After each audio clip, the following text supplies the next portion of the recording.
This Ultimate Ryzen PC Build Guide 2026 video is a supercut of all of our 2026 PC build advice on CPU and GPU combos, motherboards, coolers, SSDs, RAM, PSUs, and PC cases, with just a focus on the best components for a Ryzen PC build in 2026. Now, whether you're looking to do a budget gaming PC build with a Ryzen 5500, a mid-range gaming PC with a Ryzen 7000 or 9000 series CPU, or a high-end gaming PC build with a Ryzen X3D CPU like the Ryzen 7600 X3D, 9800 X3, or 9850 X3D, this video is for you. If you want a deeper dive into any of these topics, I've linked the full 2026 component guides down in the video description, and there are individual CPU builds for many Ryzen CPUs like the Ryzen 7600X, 9600X, 7600X3D, 7800X3D, 9800X3, and 9850X3D as well. When you're ready to build, we have our How to Build a PC guide, which is a step-by-step guide to make assembling your PC as easy as possible, and our How to Set Up a PC guide to get the BIOS updated, Windows and drivers installed, and all the best settings for maximum performance. If you get value out of this video, please give it a like or subscribe for more cool PC content. Let's jump into it. This video is sponsored by VIP SCD Key. Say goodbye to crazy expensive Windows licenses and that terrible Activate Windows watermark. Right now, use the links in the video description, head over to VIP SCD Key and get a Windows 11 OEM license for a great price. Pick your product license, then use the PC Builder discount code PC25 for an additional 30% off. Go to the activation settings on your PC, put in the code, and boom! Windows is fully licensed for a crazy low price, and they have Microsoft Office licenses too. Use the links in the video description. In 2026, with graphics card and RAM markets so challenging, it has never been more important to get the best CPU and GPU combo for gaming PC builds. All right, let's start off with that RAM pricing. Now, due to insane AI data center expansion, RAM prices, they are significantly higher than last year. This is why it's even more important than ever not to overspend on the CPU platform at the expense of your graphics card in order to get the best FPS performance. Now, one way to help with this is RAM combo deals that offer significant discounts. Newegg in the US has a lot of these for both DDR4 and DDR5, many of which are quite good, and I'm going to link those down in the video description for you to check out. Micro Center is a local retailer in the US that also offers these combos, but they're in-store only, so definitely check that out if you have a store near you. And I put together a spreadsheet of retailers outside the US that are offering similar deals for you to check out. Though I haven't had the time to fully vet all the deals just yet, it's a pretty good place to start. The number one thing that you need to understand to get the best CPU and GPU combo in 2026, it's bottlenecking. Now, this means that one of our components is limiting our performance. Now, when this happens, the only way to get more performance is to upgrade that component. For a gaming PC build, the typical bottleneck is the CPU versus the GPU. If your CPU cannot keep up with your graphics card, then increasing the speed of the CPU would give you more FPS. But if your GPU is your bottleneck, then you just got to get a faster GPU to increase your FPS performance. Your CPU is more likely to bottleneck when we're pushing huge amounts of frames, and our GPU is usually the bottleneck when we turn up the resolution from 1080p to 1440p to 4K, including if our GPU doesn't have enough VRAM to run the latest AAA titles at higher ultra details. Of course, this is one area people get totally wrong, and they buy a bad CPU and GPU combo. Now, no matter what, our system is always going to have a bottleneck. It's our job as PC builders. We've got to understand how to maximize our PC build performance, whether that's in gaming, streaming, video editing, or heavy multi-threaded workloads. Once we figure that out, we want to spend most of our budget on that component that's bottlenecking our overall performance. For a gaming PC build in 2026, we want to maximize our FPS performance for our budget. Especially with higher RAM costs right now, the best thing you can do is get the fastest graphics card that you can afford, then just get a CPU platform that does not overly bottleneck your GPU. The less you have to spend, the more important it is to get the best CPU and GPU balance. Of course, the term budget, it's very important here, because obviously if you had unlimited money, you'd just get the fastest CPU, GPU, SSD, everything else. We'd spend about $5,000 to $10,000 or even more on the fastest gaming PC possible on Earth. But most of you out there have this thing called a budget, so we're gonna give you the most value for your money. Now let me give you an example here. Let's say we want to build a 1440p gaming PC. We choose a Ryzen 7600X CPU and an RX 9070 16GB GPU. But then we decide to increase our budget another $200. Well, where should we spend that to maximize our performance? We could upgrade the CPU to like a Ryzen 9700X. It's only about 3 to 5% faster on average at 1440p with an RX 9070 GPU.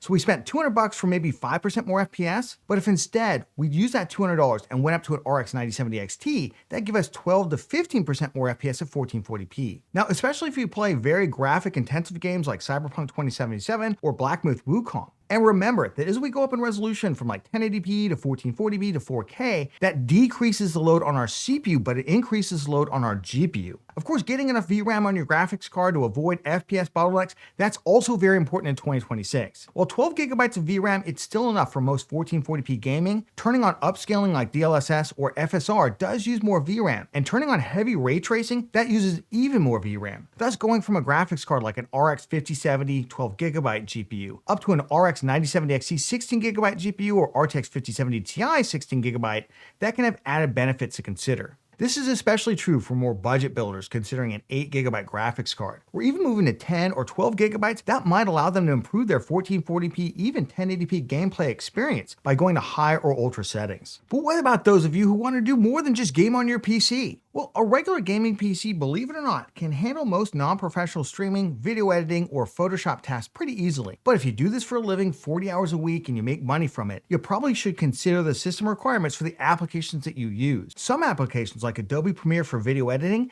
they can benefit from more CPU cores, but they also need the GPU for rendering and exporting. So oversizing your CPU at the expense of your GPU, it might actually hurt your video editing performance. So check those application requirements carefully. All right, let's jump into our recommendations for best CPU and GPU combo for gaming in 2026. Right now, the CPUs that I would consider, Ryzen 9000 and 7000 series CPUs and 5000 for budget builds. Starting off at the ultra budget level, to maximize our FPS, we want to get the fastest GPU we can afford, then just get the cheapest CPU platform that's not going to bottleneck our GPU. Right now, the best option are the Ryzen 5500 for around $90 US. Both of these CPUs come with included stock coolers that are more than adequate. For the Ryzen CPU, we want a B450 or B550 motherboard for about $75, and B450 motherboards are fine as the Ryzen 5500 is locked to PCIe Gen 3. We're going to use 16GB DDR4 kits, either 3200CL16 or 3600CL18. Right now, that costs about $135 US. But check for combo deals because I'm seeing some good ones with 32GB kits right now for less than the 16GB kit costs. The total cost of these platforms comes to between $300 and $335. For our ultra budget GPU combo, we really don't have a minimum, but I would probably avoid any graphics card in 2026 that has less than 8GB of VRAM. At the time of filming, Intel dominates the budget graphics card new market with the older but still good ARC A580 and A750 for under $200, or the current B570 10GB for around $240.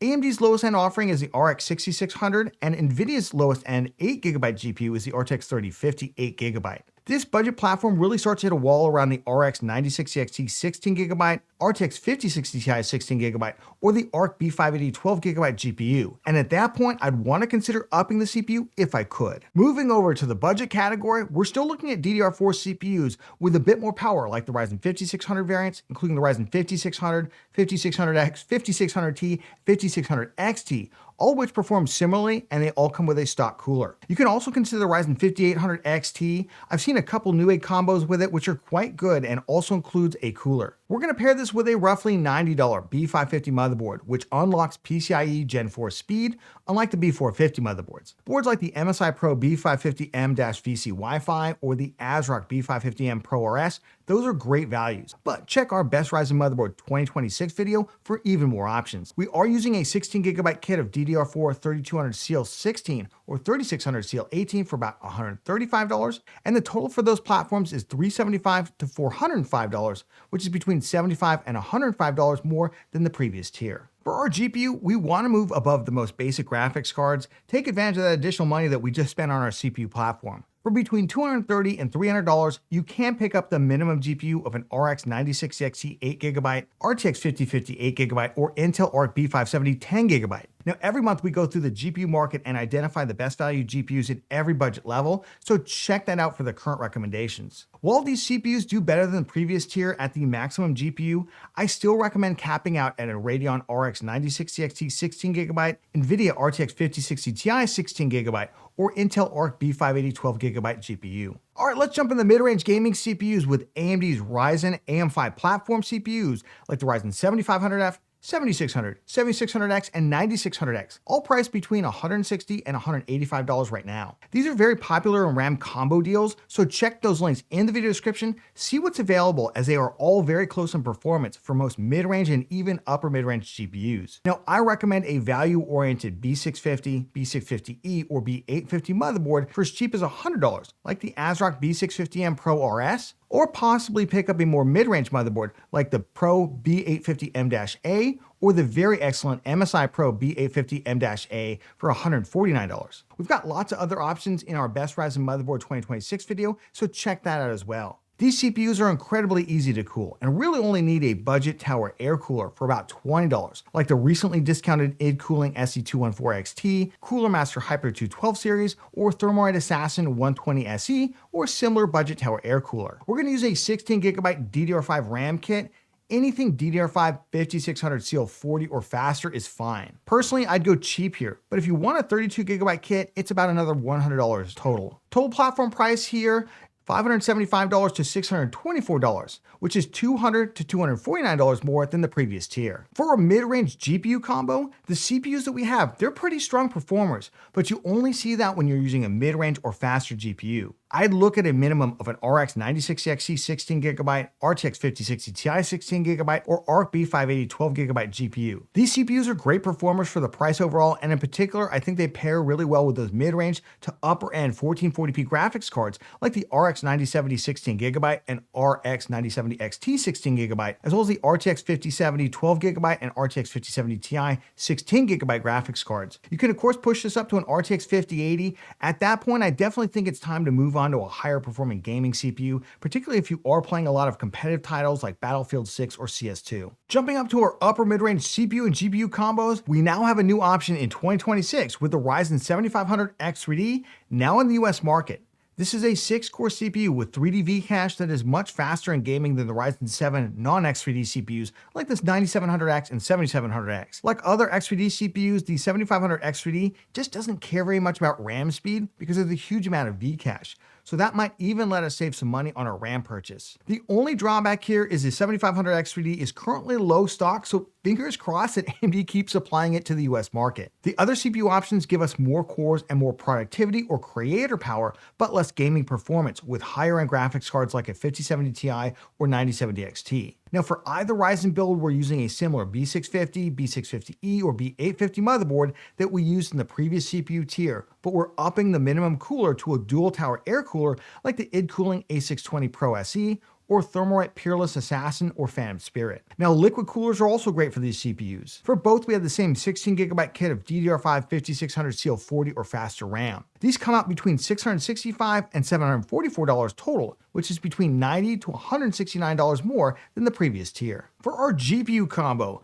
I'd look to a minimum of an RX 9070 16GB or RTX 5070 12GB GPU. You do not want to go to a lesser GPU here, and honestly, this is the tier that I am most worried about people oversizing their CPU at the expense of their GPU. You can take these combos all the way up to an RX 9070 XT and beyond to the RTX 5080, possibly an RTX 5090. Of course, we hit a lot of bottleneck with almost any gaming CPU that is not a Ryzen 9000 series X3D CPU with the 5090, so at that point, we really do want to move up in terms of our CPU performance to the ultimate tier. But in particular, I think the RX 9070 XT is a great graphics card for this one. Time to jump up to the top tier of gaming CPUs in 2026.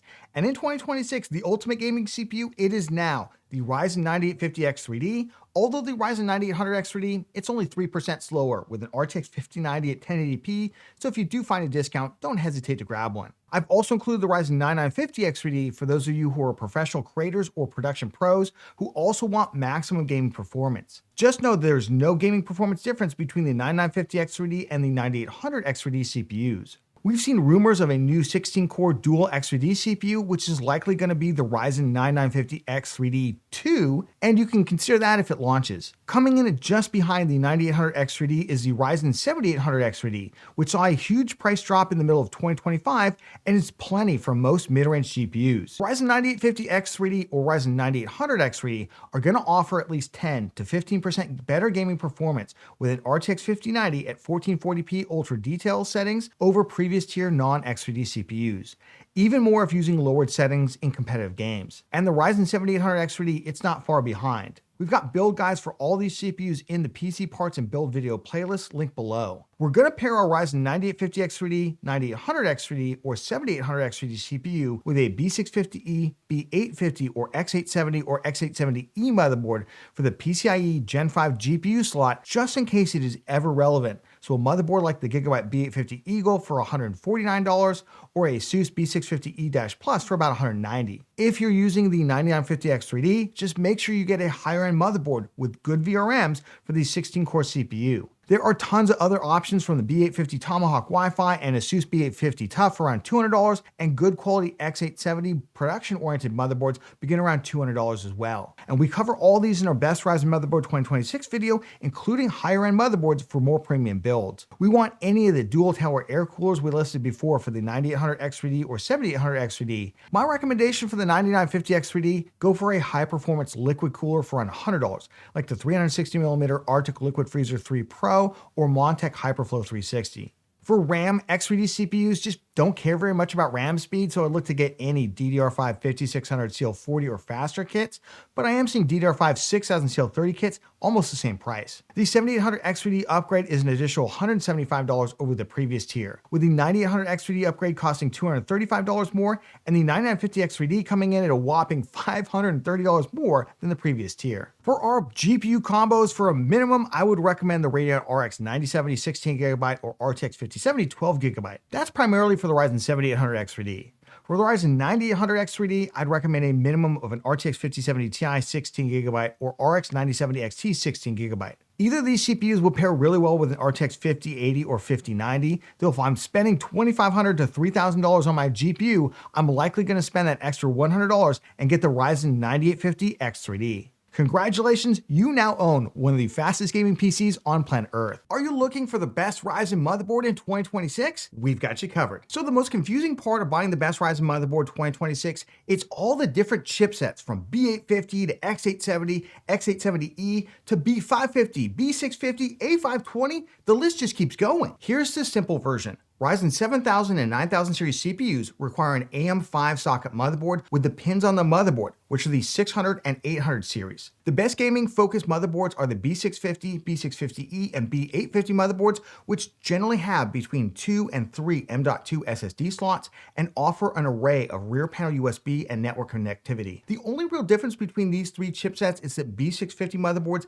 they mostly have PCIe Gen 4 GPU slots, while all the B650E and almost every B850 motherboard, it uses a PCIe Gen 5 GPU slot. PCIe is backwards compatible, so a PCIe Gen 5 GPU is going to work just fine on a PCIe Gen 4 motherboard, and even an RTX 5090, it runs fine at PCIe Gen 4 speed. But there's often very little price difference to get PCIe Gen 5 motherboard, so you might as well get this feature for free. Now for creators or gamers who want an ultra premium motherboard that goes beyond gaming features, we have the X870 and X870E motherboard chipsets. Most of the X670 and X670E motherboards have vanished from the new market. The primary difference between these motherboards and the B-series motherboards I just talked about, the X-series boards typically have 4 M.2 SSD slots. They offer extra connectivity in the form of additional USB ports, faster USB ports, generally faster wired networking, and more premium looks and build quality. The X870 and X870E motherboards also offer some niche features like USB 4. There are some cheaper cut-down X870 motherboards that just aren't as good as some of the premium B850 motherboards,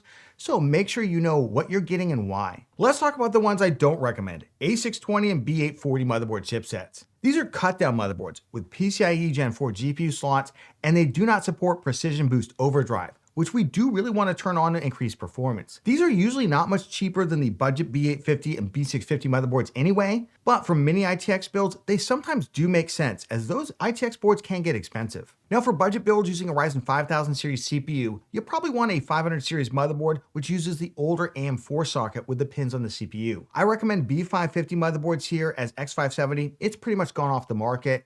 A520 and B450 are limited to PCIe Gen 3. That can create some issues with some budget graphics cards, but if you are going to use a CPU like a Ryzen 5500 that's already limited to PCIe Gen 3, it might be a good value. All right, let's talk about BIOS Flashback, the feature that allows you to update the BIOS on your motherboard even if you don't have a compatible CPU. Gigabyte calls this QFlash Plus. You will need to BIOS flashback your motherboard if it doesn't come with an updated BIOS that supports your CPU.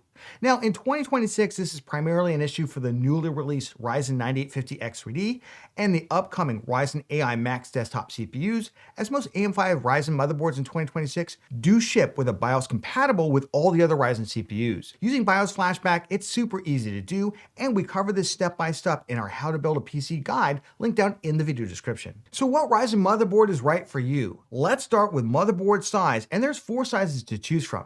ATX is the full-size motherboard, and Micro ATX is the 2/3 size motherboards.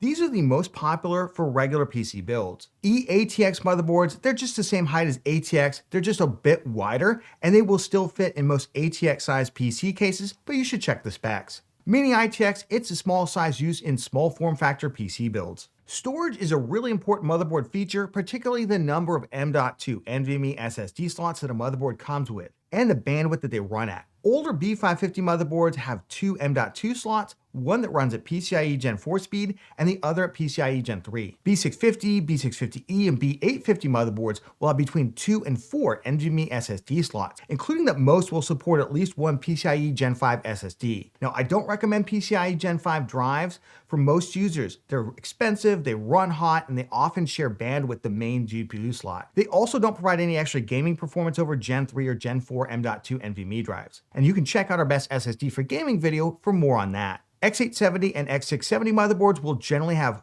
4 and sometimes up to 5 M.2 NVMe SSD slots. Now, some AM5 motherboards with 3 or more M.2 drives have one of the M.2 slots running at only half bandwidth at PCIe Gen 4.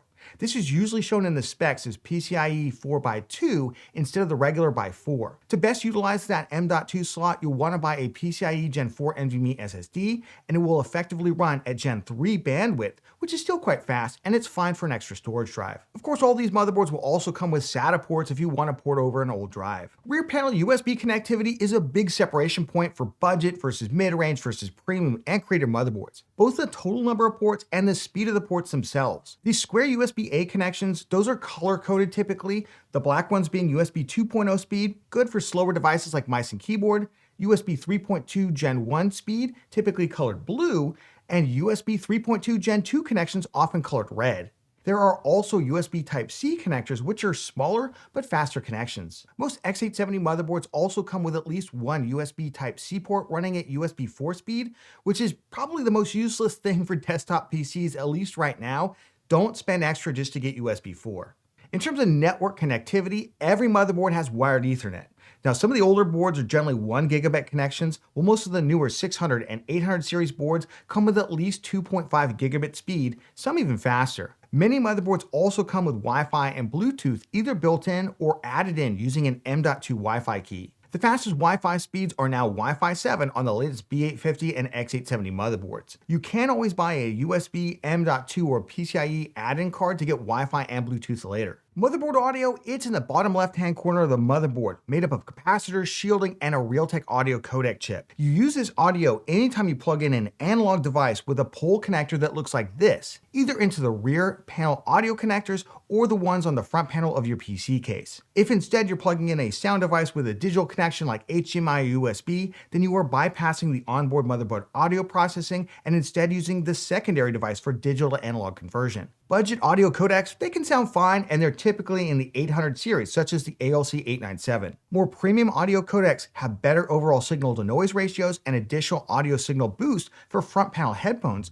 like the ALC1200. The best audio codecs are the ALC1220 or the newer, but similar ALC4080, both of which offer additional encoding and decoding support, as well as support for high-impedance headphones when using the front PC case audio plugs. Motherboard VRMs, that's the power delivery in a half square around the CPU. This used to be a bigger issue, but for gamers looking to use a Ryzen 5 or 7 CPU, virtually any Ryzen motherboard is going to have good enough VRMs. If you're buying a Ryzen 9950X or 9950 X3D, you'll want to get a motherboard with a strong VRM that won't potentially overheat during heavy all-core workloads, which we'll go over in the Creator and Ultra Premium recommendations. Speaking of power delivery, every Ryzen motherboard will have between 1 and 2 EPS power connectors, usually in the upper left-hand corner of the motherboard. For boards with 2 EPS power connectors, while you can run it with just one connected, I recommend that you utilize both of them so make sure your PSU supports enough EPS power cables for your motherboard. Some newer motherboards now also come with an additional 8-pin PCIe GPU connection on the motherboard itself, which is optional to use but can increase the stability of higher-end GPUs. If you do want to use this, just make sure that your PSU has enough GPU 8-pin PCIe cables to support it and your GPU at the same time. Well, almost every motherboard comes with troubleshooting LEDs to help you if your system doesn't boot correctly. Some of the higher-end motherboards come with what's called a postcode readout, which gives an actual code that you can look up to help in the troubleshooting phase. Now, personally, I think every mid-range and higher-end motherboard should have a postcode readout, but unfortunately, this feature is typically price gated behind the more expensive X870 motherboards. One potential issue to be aware of is that users reported higher than normal failure rates for Ryzen 9800 X3D CPUs on ASRock motherboards in 2025. ASRock released a number of BIOS updates to address the issue. I did a whole video in early 2026 analyzing failure data over time, CPU sales, and other reports. And based on my review, I believe that ASRock has essentially solved these issues in 2026 when using a BIOS that is 3.50 or later. And they were always fine for Ryzen 7000 series CPUs and many 9000 series non-X3D CPUs. So I'm gonna recommend ASRock motherboards for even the 9800 X3D and 9850 X3D CPUs. But if this makes you feel uneasy, feel free to buy a motherboard from MSI, ASUS, or Gigabyte instead. Stop buying bad RAM! Let's get you the best RAM for gaming 2026. All right, let's start off with those 2026 RAM prices. Now, at the time of filming, RAM prices are beginning to come down. I do a regular video series looking at pricing and whether you should buy now or wait, and I will leave that link down in the video description. Now, while I'm hopeful that these prices represent the high water mark for the RAM crisis, it will likely take a while for prices to come back to a more sane level, and we may never see extremely cheap prices that we had in mid-2025. But here's the good news. Because RAM prices are high, PC building is down, and most other PC parts have fallen dramatically as a result. In most regions, you can also find really good RAM combo deals, which bring RAM prices back to pre-crisis levels. So given the price of RAM, how much RAM do you actually need for your gaming in 2026? Testing by TechSpot found that with essentially unlimited memory available, most games ran under 16 gigabytes for the entire system, though some were quite tight. While most games ran just fine on a system with 16 gigabytes of RAM, there were a handful of AAA titles that occasionally micro-stuttered on this amount.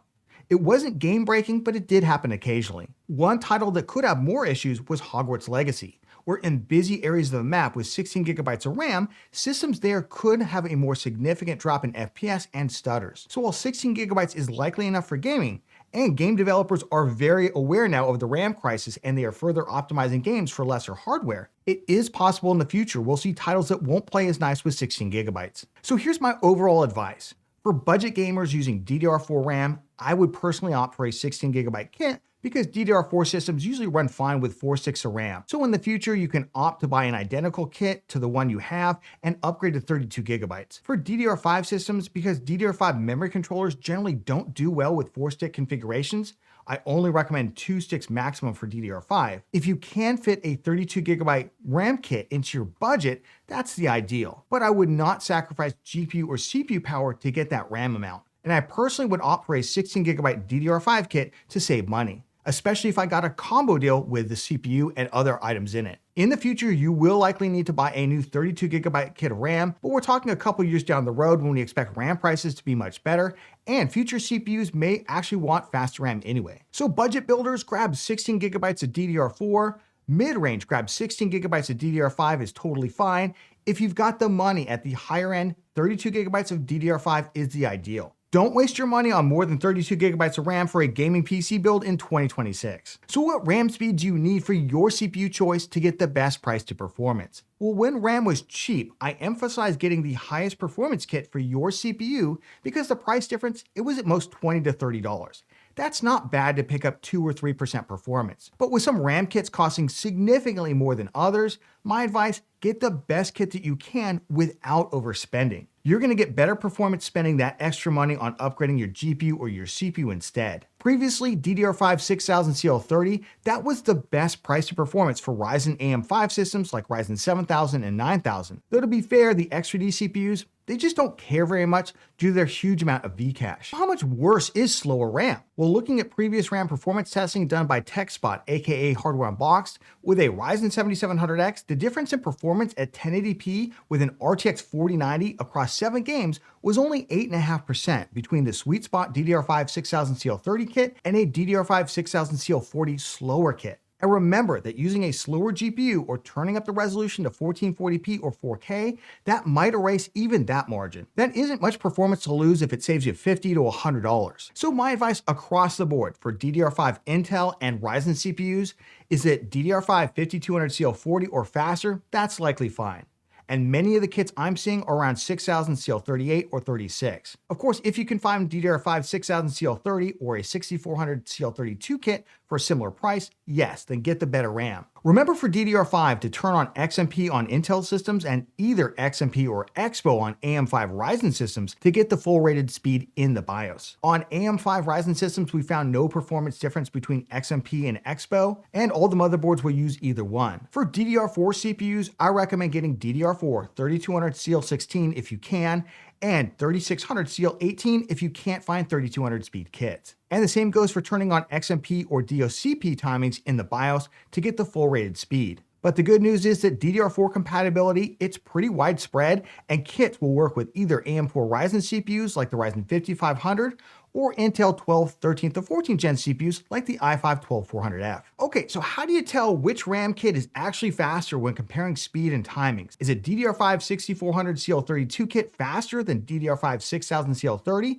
And if so, by how much? Well, just like the CPU, RAM operates on clock cycles. RAM for modern PCs is double data rate, DDR, meaning that RAM transfers data twice during each clock cycle. And here's the part that so many people get wrong. RAM speed is in mega transfers, not megahertz. When you buy 6000 speed RAM, that speed is in mega transfers, and it runs at a clock speed of 3000 megahertz. And because it transfers data twice per clock cycle, 3000 megahertz times 2 equals the 6000 megatransfers. Now, where this gets confusing for folks is when users check diagnostic software like CPU-Z or in their BIOS, and they see 6000 speed memory running at 3000 megahertz, and they think, oh no, something's wrong. In fact, so many people refer to RAM speed mistakenly in megahertz that some motherboard manufacturers actually label the RAM speed in megahertz in the BIOS, even though that's technically incorrect. So hopefully this helps you navigate any confusion. Now, the second part of determining the RAM speed is called the CAS latency, often abbreviated as either C or CL, followed by a number. CAS latency is the number of clock cycles the RAM takes to do something.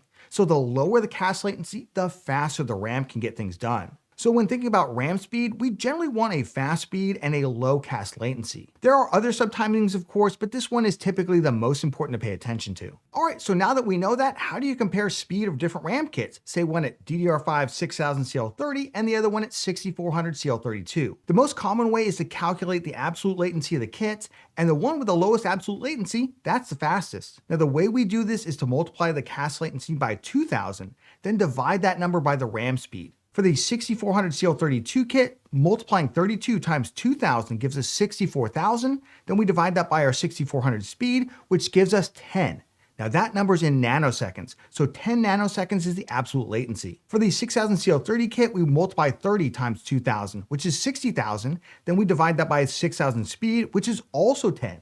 So both kits are 10 nanoseconds, and they are essentially the same speed. If we had a DDR5 6000 CL28 kit, we'd find that kit had an absolute latency of 9.33 nanoseconds, which would be faster than the other kits. Now, warning, because RAM is designed to be overclocked, many users get confused when they look at their CPU or motherboard specs, and the maximum RAM speed is listed as a much lower number. Remember, those specs are the stock settings, and do-it-yourself PC builds, and even pre-builds, are designed to use the one-click overclocking profiles, and that's why the numbers are different. In full disclosure, both AMD and Intel include statements that any overclocking, even the use of one-click profiles, may void your warranty. However, both companies have a don't ask, don't tell policy regarding overclocking, and for over a decade have honored their warranties in these situations. So my advice here, go ahead and use the one-click overclocking profiles, and trust if needed, they'll honor your warranty.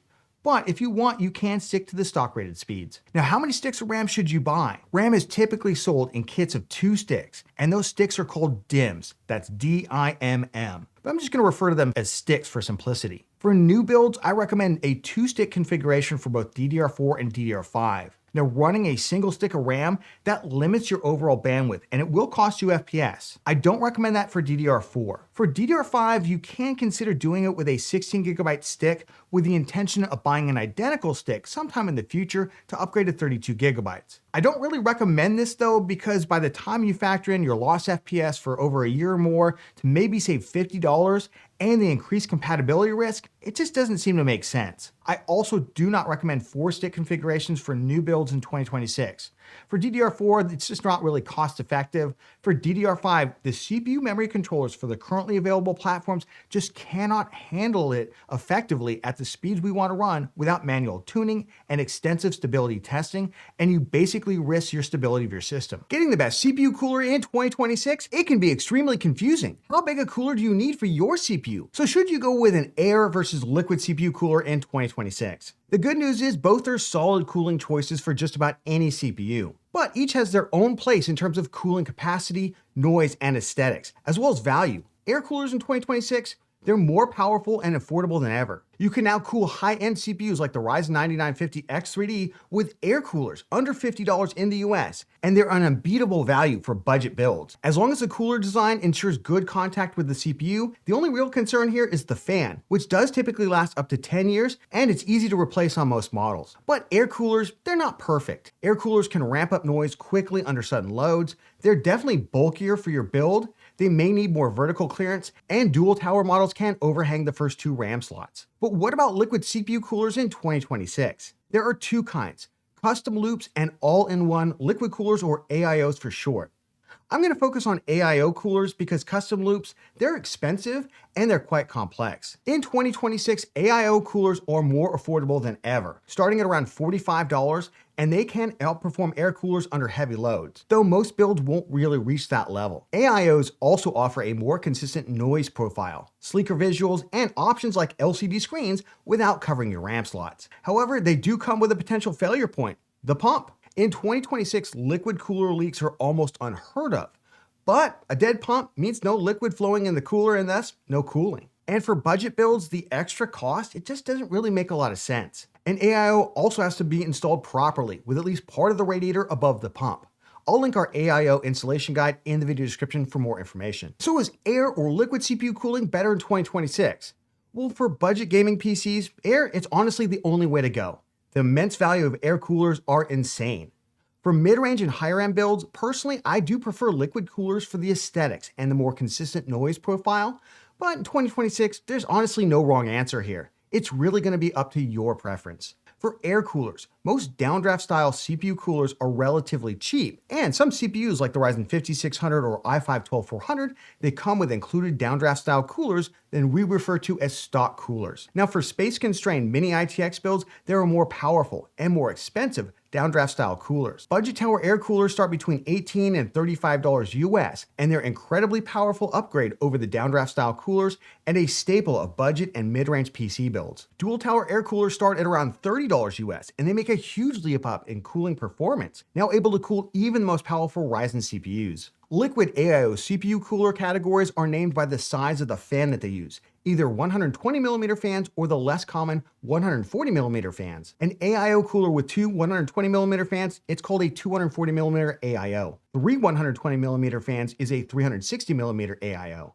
As the number of fans goes up, the radiator also gets larger. An AIO that uses 2 140mm fans is called a 280, and the biggest is a 420mm AIO using 3 140mm fans. Single fan AIOs are only about as powerful as a budget tower air cooler, and given the cost, I'd only consider these for space-constrained mini ITX builds. 240mm AIOs are the most common. They start at $45, and 360mm AIOs start at around $60, and they can be incredibly powerful for extreme CPU heat loads. Let's talk about thermal paste. Now, how much do you actually need to use?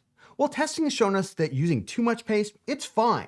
Not using enough paste does hurt performance. So I err on the side of slightly too much paste, typically making a thin X with 4 very small dots in between. Then I use a paste spatula or other rigid edge to spread the paste evenly across the CPU before I install the cooler. Now, virtually every CPU cooler in 2026 will come with enough paste for at least one application, so you don't necessarily need to buy your own, but a tube of Arctic MX4 with the paste spreader, it's only about $7. Now, personally, I prefer the Arctic MX paste lineup because it spreads easily, while I have had some challenges spreading other paste. Some coolers come with pre-applied thermal paste on the bottom of the cooler. This is generally fine as well. Thermal paste will typically degrade in 3 to 5 years, depending on the paste, and you'll need to clean it off and reapply it, which is fairly easy to do. Check your paste for its estimated lifespan. Now, you can also buy a high-performance thermal paste like Thermal Grizzly Duranaut for about $20 on Amazon, or $11 direct from Thermal Grizzly. But I'd only recommend this as an option for higher-end PC builds, otherwise spend that $20 getting a better cooler. There are also thermal pads available as an alternative to thermal paste like Thermal Grizzly's Cryo Sheet, but again, this is an additional cost. I'd only really do this for higher-end builds. Let's talk about contact frames for CPUs. You can easily purchase these for about $10, but you actually need one? Short answer, no for AMD. Okay, so how big of a CPU cooler does your CPU actually need? For the most popular budget gaming CPUs like the Ryzen 5500, 5600, these come with perfectly adequate stock coolers. You can add a budget tower air cooler for better noise and thermals. Ryzen 5700X, I recommend at least a budget tower air cooler. For Ryzen 5000 X3D CPUs, I would go to at least a dual tower or a cheap 240mm AIO. Moving up to mid-range gaming CPUs, we've got the Ryzen 7000 and 9000 CPUs in the Ryzen 5 lineup, like the Ryzen 7600X, 9600X, and 7500F. I want you to avoid the Ryzen 7400F and any Ryzen 8000 series APU. For Ryzen 5 7000, 9000 series CPUs, I recommend at least a budget tower air cooler. And honestly, this is probably all you really need as long as your case has good airflow. The Ryzen 7500F and 7600 non-X do come with an included stock cooler. It's fine, but given how cheap budget tower air coolers are, I'd switch it out. Moving up to the higher end of gaming CPUs, we've got the Ryzen 7 CPUs in the 7000 and 9000 series. This is like the Ryzen 7700X, 9700X, and the big X3D CPUs like the 9800X3D, 9850X3D, and the 7800X3D. These are a little tougher to cool than the regular Ryzen 7 CPUs for sure. I recommend a minimum of a dual tower air cooler for both performance and noise. And these CPUs are also great with a 240mm AIO or larger cooler. For higher end Ryzen production CPUs in the Ryzen 9 range for the 7000 and 9000 series, so we're talking about the 9900X, 9950X, and the X3D variants like the 9950X3D, a good quality dual tower air cooler is absolutely fine, but depending on how high the heat load is, I would definitely look for a good quality 360mm AIO for the most consistent noise performance. Stop buying bad PSUs. Let's get you the best power supply for PC 2026. All right, let's cover the basics quickly. The power supply, abbreviated PSU, comes in an ATX size that fits most builds and an SFX size for small form factor PCs. Now, most PSUs in 2026 are modular, meaning you can remove the cables on the PSU side, but cheaper units still have non-removable cables, and those are called non-modular. For modular PSUs, you should never mix and match cables with another PSU because on the PSU side here, these are specifically wired for the unit that they came with. And while cable extensions are a great way to add color or even RGB to your build, they need to plug into the original cables that came with the PSU, not into the PSU itself. Now here's a massive GPU troubleshooting point. I see so many people complain about their GPU or GPU drivers being bad because their PC crashes or black screens during gaming. Now, most of the time, it's not their GPU at all, but a power delivery issue, and reseating the power cables with the PC turned off, obviously, and removing any third-party cable extensions, that often fixes the issue. So what are all these cables even for? Well, first, we've got the tried and true 8-pin PCIe GPU power cable. This is also referred to as a 6+2-pin cable because in the old days, some GPUs would use a 6-pin connector and you'd need to separate the 2 pins off. This can make it a pain to plug in properly, so make sure you properly seat the cable before you plug it into your GPU. For GPUs, I recommend using 1 cable per connection for the first 2 8-pin plugs, then you can daisy chain the third one if your GPU requires that many. Some PSUs have 8-pin cables that are actually 2 cables in one, so if you have one of those, then it is okay to daisy chain as well. Next up is a controversial 12-volt high power cable, sometimes called the 16-pin. This has been the NVIDIA standard since the RTX 30 series, but most NVIDIA GPUs also come with adapters for older PSUs with only 8-pin connections. These cables have been prone to melting, particularly when they're bent too much near the connection point for either the PSU or the GPU. PSU maker SSD recommends not bending the 12-volt high power cable in the first 35 millimeters or 1.4 inches to make sure it's fully seated. Now, the pins for this adapter were redesigned to supposedly fix this issue. They're called 12-volt 2x6 and found on PSUs labeled ATX 3.1. For the main motherboard power, we have the 20 plus 4-pin adapter cable, also called the 24-pin cable. This powers your motherboard, plugs into the right side of the motherboard as well. The 4 plus 4 EPS power cable also supplies power to the motherboard. Typically, it plugs into the top left of the motherboard. Now, sometimes these cables have helpful connections to keep the two 4-pin plugs together, just like this Seasonic 850-watt focus unit. Some motherboards do have additional connections for a second EPS cable, and while most motherboards will run with only one EPS cable attached, I recommend getting a PSU that has enough EPS cables for your motherboard. Then we've got the SATA power cables, which both power SATA drives, but also a lot of AIO pumps, fan and RGB controllers, and other devices. And you'll still find Molex power connections as well, though few devices use these any longer. So how do you buy a well-rated PSU that's gonna cleanly supply the power that your PC needs,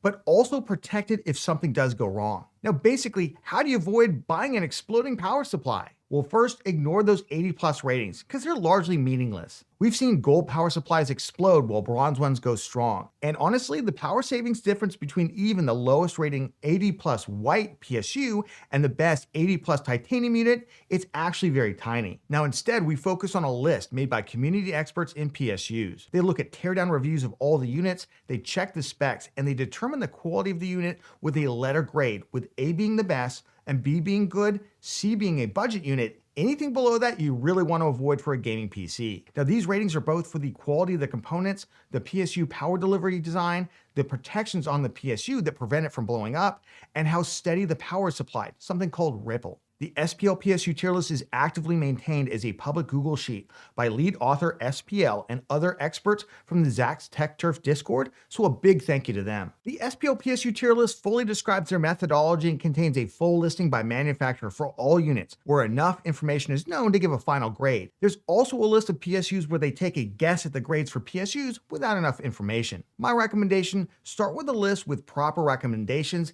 If you don't find it there, then check the larger list with speculative grades, though I really would like to buy something that has a proper grade to it. I've linked the list down in the video description for you to check out. So what tier list should you use for your next PC build or upgrade? Well, no matter what, I would never go below C tier, and I always prefer to get a better rated unit if the price is similar. At the budget build level, C tier, it's likely fine. As we go up in component power draw and the price of the system increases, we can think of going up a tier a little bit like insurance. So for mid-range price builds, I'd look for at least a B or A tier rated unit. At the high end, I would probably only use an A tier rated PSU, especially when using high power drawing parts, or if I'm intending to heavily overclock the CPU or the GPU. All right, but what is ATX 3.0, 3.1, PCIe 5.0, PCIe 5.1? What does all that mean for power supplies? Well, ATX and PCIe are standards for different computer parts, including power supplies. ATX 3.0 and PCIe 5.0 help power supplies handle sudden power spikes from GPUs and CPUs better. ATX 3.1 changed the 12-volt high power cable to a safer 2x6 pin design, helping to stop cables from melting. If you're buying an NVIDIA GPU, choosing an ATX 3.0 or later power supply is important. For AMD and Intel GPUs, this generally doesn't matter as they primarily use the 8-pin connections. How many watts does your PSU need? Well, in order to account for things like transient power spikes, where your GPU or CPU might draw several times its rated power over a very brief period of time, I recommend sizing your PSU at least 1.5 times the max rated draw in PC Part Picker. If my rated draw is 500 watts, then multiplying that by 1.5 gives you a 750 watt minimum PSU. Of course, bigger is totally fine as well. If you end up with a weird number like 715 watts, then I recommend just rounding up or down to the nearest 50 watt mark. In this case, 700 watts would likely be fine. For the vast majority of builds, this method usually results in recommending PSU wattages anywhere from 600 to 850 watts, with most of the rest covered by 1000 watt units and only a handful of current configurations requiring more than 1000 watts. From a cost perspective, it's a relatively small price difference for peace of mind. SSD prices have absolutely exploded since late last year. So what can you do if you're looking to buy the best SSD for gaming in 2026? All right, first, let's start off with SSD pricing. At the time of filming, we are in a massive shortage of RAM and SSDs due to insane AI data center expansion. In 2026, as I'm filming this, the cheapest DRAM-Less 1TB NVMe SSD is about $150 in the US, with DRAM cache equipped 1TB NVMe SSDs starting around $210. Now there's a slight discount if purchasing larger quantities. For instance, this Silicon Power UD90 DRAM-less NVMe SSD is $164 for 1TB, but $278 for 2TB. That's $50 cheaper than buying two 1TB drives. The 4TB model is $489, which is $67 cheaper than buying two separate 2TB drives, and $167 cheaper than buying four 1TB drives. So while we don't want to buy more storage than we need right now, if you need more than 1TB, you should buy a single high-capacity drive rather than multiple 1TB drives. But when are SSD prices actually going to come down? Maybe you should just wait to get your storage. Well, the prices that we saw between 2023 and 2025 were historically low, and that was due to overproduction during the work-from-home boom. It doesn't seem like those lower prices are realistically coming back anytime soon. Now, I do personally believe we are in a massive AI bubble, and when it crashes, hardware prices like SSDs and RAM are going to come down, but it seems unlikely to happen until early 2027 at the earliest. And even then, it might only get to around $100 per terabyte, which is not a lot to save, especially if you need the storage right now. So my advice, get what you need right now, but only get what you actually need right now and leave additional storage for a future upgrade when pricing is better. So how much SSD storage do you actually need in 2026? Well, if this drive is going to be your PC's main boot drive, Microsoft recommends 64 gigabytes of storage for a Windows operating system installation, though it typically only uses about 40 gigabytes. If we factor in applications like Chrome, Steam, and other popular apps that you're going to see on a gaming PC, that's about another 20 gigabytes of storage. Now, larger AAA games can use up to 150 gigabytes of storage, with other games using possibly quite a bit less. And we always want to keep at least 15% of the SSD empty at any given time because it slows down as the drive fills up. With all that and current pricing, I would recommend at least a 512 gigabyte SSD as a minimum for a more budget gaming PC. A 1TB SSD is the minimum for mid-range and higher end gaming PCs. Right now, 512 gigabyte SSDs are right around the $100 or so price mark, so you actually don't save that much by going down to 512 gigs, and going up to 1TB is a much better deal. So what kind of drive should you get? An NVMe SSD, a SATA SSD, or even a SATA hard drive? Well, hard drives, they're just not fast enough for gaming anymore, so I'd only consider them for bulk storage of files that you don't access very often. Most gamers want an NVMe SSD that plugs into one of the M.2 sockets on your motherboard. In most markets, there's very little price difference between these and SATA SSDs. They're much faster for non-gaming tasks, and you never have to worry about your SATA cable failing on you. If you're in a market where there's a significant price gap between SATA SSDs and NVMe SSDs, then of course, a SATA SSD will likely be just fine, though they can vary quite a bit in quality. So what kind of NVMe SSD do we need? M.2 NVMe's use the PCIe interface, and the speeds are broken down into generations. The most common are PCIe Gen 3 and Gen 4 SSDs. For a comparison, a PCIe Gen 3 SSD is up to 6 times faster than a SATA SSD. PCIe Gen 4 NVMe SSDs, they're theoretically twice as fast as a PCIe Gen 3 one, and the current fastest drives are PCIe Gen 5, which are twice as fast as PCIe Gen 4 drives. PCIe drives are backwards compatible, so a PCIe Gen 3 drive would work in a Gen 5 motherboard slot, and a PCIe Gen 5 drive would work in a PCIe Gen 3 motherboard slot. But in each case, they're only going to run as fast as the lowest rated speed, which is PCIe Gen 3. So should you get a PCIe Gen 3, Gen 4, or Gen 5 NVMe SSD? Well, PCIe Gen 5 NVMe SSDs tend to run very hot, often requiring a heatsink, and they tend to be much more expensive than Gen 3 and Gen 4 NVMe SSDs.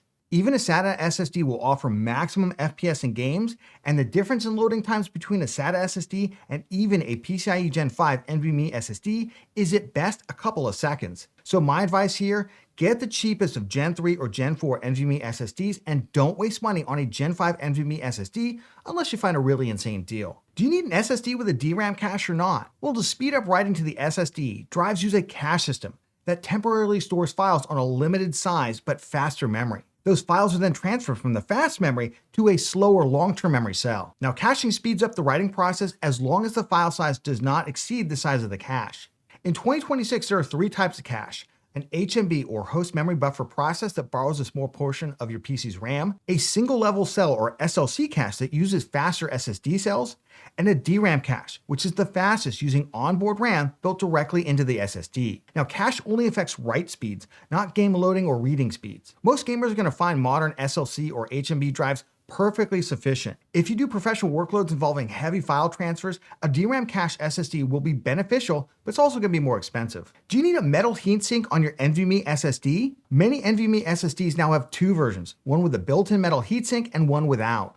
So which one should you get? For PC gaming, I generally recommend you do not buy an NVMe SSD with a built-in heatsink. First, most of the affordable Gen 3 and Gen 4 NVMe SSDs that I recommend don't get hot enough to really require one in the roomier environment of a PC. Second, many motherboards come with their own built-in heatsinks. Some of them may not fit an SSD with a built-in heatsink of its own. And third, manufacturers can claim if you remove the built-in heatsink on the SSD that it voids the warranty. Note that some drives like the Team Group Cardea A440 come with a removable heatsink. Now, if you're wondering if you should remove the sticker itself on the drive, the answer is no. It's usually made out of a special material to help distribute heat from the hotter controller chip to the NAND storage chips that need to be at least warm to operate at peak capacity. Stop buying bad PC cases. Let's get you the best PC case in 2026. All right, first up, how much of your PC build budget should you spend on your PC case? Because overspending on a PC case at the expense of PC performance, like ending up with a weaker graphics card for instance, is one of the biggest mistakes that I see all the time. That's why I recommend spending 5 to 10% of your overall PC budget on the case itself, including any additional fans. So a $1,000 build could spend anywhere from $50 to $100 on a case, a $2,000 build could spend anywhere from $100 to $200, and so on. At the very budget end, this is likely going to be a higher percentage just because even the cheapest PC cases with fans cost about $50. But the good news is that in 2026, with other component prices like RAM hitting high prices, PC cases have actually dropped in price across the board. You can pick up a great budget PC case for $50 to $65, a great mid-range PC case for $65 to $90, and premium PC cases start at just under $100, and obviously they go up into the hundreds of dollars for ultra premium PC cases. PC cases come in three sizes. ATX size PC cases fit ATX and many eATX size motherboards. Micro ATX PC cases fit micro ATX size motherboards. And small form factor or mini ITX PC cases, they're usually designed to fit mini ITX motherboards in very small volumes, but some newer ones also support micro ATX motherboards in those small volumes. So how much airflow do you need in your PC case in 2026? Well, it depends on your components. I recommend at least 2 intake fans and 1 exhaust fan as a minimum. As we go up in power usage in higher end components, we of course want to make sure to scale our airflow to match that. Now in the past, I did recommend positive air pressure where you have slightly more intake than exhaust. This was primarily to keep the dust out of your system, but with the increased use of metal mesh to intercept dust, I think negative pressure cases are absolutely fine in 2026. Just remember to wipe off the dust from the mesh once in a while. And remember, you don't need mesh filters at the exhaust points, just where the air is coming into the PC build. PC case fans still vary widely in terms of quality in 2026. Thankfully, only the worst budget PC cases use uncontrollable Molex fans any longer. In fact, in 2026, many cases come with built-in fans and even ARGB hubs, where you can connect all the case fans to a single hub on your motherboard. You can also buy your own PWM and ARGB fan controller and your own fans, so we'll leave some link down in the video description, including a cheap 3-pack of Thermalright PWM ARGB fans that I really love, and they come in black or white. There's 2 ways to mount your graphics card. First, the traditional horizontal mount, which does run the risk of GPU sag. There are a number of ways to fix this, either through a stand mount or a bracket that bolts onto your PC. Just make sure it doesn't prevent one of the GPU fans from spinning. Or you can vertically mount your GPU, just make sure that your case will actually support this orientation and that there will be at least 1 inch of clearance between the front glass and the GPU fans for proper airflow. You'll also need a PCIe riser cable to connect your GPU to the motherboard, and they do come in different lengths and speeds. If you're having issues with a vertically mounted GPU using a PCIe riser cable, jump into the BIOS, manually set the motherboard GPU slot PCIe speed to match the riser cable speed rather than using the auto setting, and that'll usually fix it. In terms of other PC case features, modern cases generally offer front panel I/O with at least 2 USB 3.0 Type A ports and audio jacks, with some providing USB Type-C connectivity as well. Internal DVD drives, they're just not a thing anymore. I'm going to link a cheap external USB connection DVD drive in the video description. Quality cases feature good cable management solutions, including rubber grommets and PC shrouds for clean builds. Removable 3.5-inch hard drive bays are a plus, allowing for better cable management and sometimes airflow. Remember, all the parts are linked down in the video description. We have all the full guides for each component linked down there as well, and our how to build a PC guide and how to set up your PC after build. If you got value out of this video, please give it a like, because it makes a huge difference to the channel. And of course, subscribe for more cool PC content. Let's just jump straight into our how to build a PC guide right here. We walk you step by step to fully assemble your PC. It's easy if you do it right, so check out this video, and we'll catch you on the next one.